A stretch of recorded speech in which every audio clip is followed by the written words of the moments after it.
14 માર્ચથી આમ આદમી પાર્ટીના ભરૂચ લોકસભાના ઉમેદવાર ચૈતર વસાવા તમારો દીકરો તમારા દ્વાર કાર્યક્રમ શરૂ કરશે. તો આવો જાણીએ શું છે સંપૂર્ણ વિગત. નમસ્કાર, હું છું રોનક મોઢવાડિયા અને આપ જોઈ રહ્યા છો ન્યૂ ગુજરાતી ન્યૂઝ. આમ આદમી પાર્ટીના ડેડિયાપાડાના ધારાસભ્ય અને ભરૂચ લોકસભા સીટના ઉમેદવાર ચૈતર વસાવાએ એક મહત્વપૂર્ણ મુદ્દા પર પ્રેસ કોન્ફરન્સ કરી હતી. આ પ્રેસ કોન્ફરન્સમાં ચૈતર વસાવાએ પોતાની વાત રજૂ કરતા કહ્યું હતું કે 22 ફેબ્રુઆરીના રોજ અમે સ્વાભિમાન યાત્રા શરૂ કરી હતી અને અત્યાર સુધીમાં અમે કુલ 306 ગામડાની મુલાકાત લીધી છે.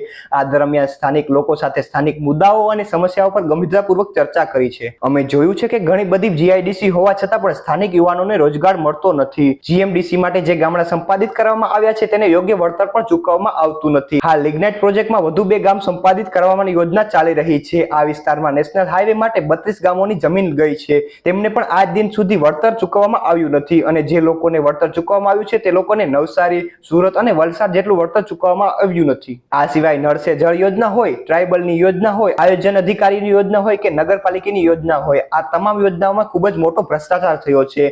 નાનું કામ કરવા માટે પણ પૈસા આપવા પડે છે. પૈસા આપ્યા વગર કામ જ થતું નથી. દારૂબંધીની વાતો થતી હોય છે પરંતુ ગામડાઓમાં દારૂ અડ્ડા ચાલતા હોય છે. અહીંના સાંસદ 30 વર્ષથી ચૂંટાતા આવ્યા છે, તેમ છતાં પણ અહીંના વિસ્તારોમાં તેઓ પોતાના કાર્યાલય પણ શરૂ કરવામાં આવ્યા નથી. નર્મદામાં માનવ સર્જિત પૂરમાં પણ સરકારે વળતર આપવાનો વાયદો કર્યો છે પરંતુ તેમ છતાં પણ હજુ સુધી વળતર આપવામાં આવ્યું નથી.